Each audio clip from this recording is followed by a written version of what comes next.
Let's go to Tom Switzer from the Centre for Independent Studies now. It's my chance to remind him of his old job at the ABC, former ABC presenter Tom Switzer. Good to have you on, mate.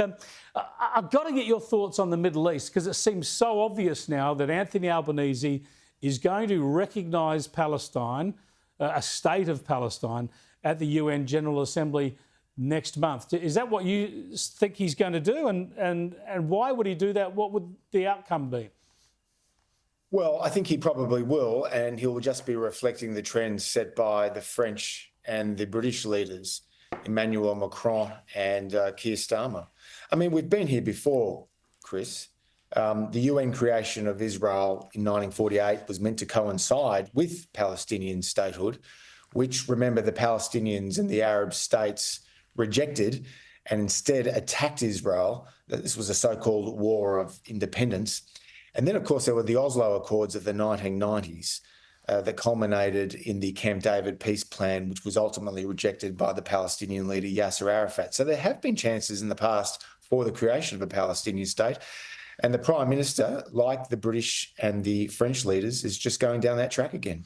Yeah, and of course, even under Mahmoud Abbas in 2008, Ehud Olmert offered a two-state solution, complete with a map that was shown to the Palestinians, and they never accepted that either. So the point here is what's going to happen on the ground, because there is nothing that even approaches the makings of a sovereign state there. There's no agreement on borders. There's no system of governments. Gaza is a wreck in the control of Hamas. So it's going to be a lot of virtue signalling, a big gesture at the UN, but practically on the ground, what do you think could unfold? Because there are some who suggest it might push Israel to completely annex both Palestinian territories.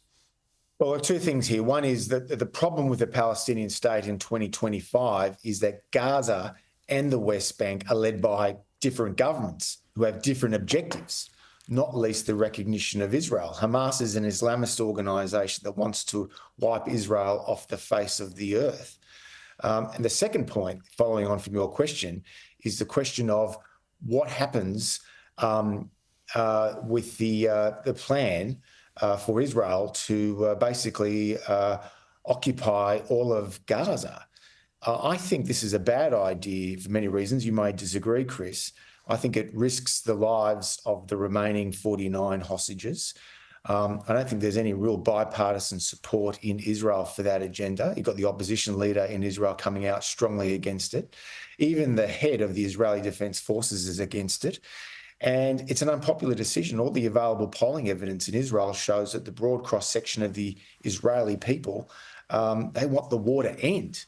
And the other point I'd say, if Israel occupies all of Gaza, look, it will further damage its standing across the rest of the world, including the US. So there are big risks in going down this track, Chris.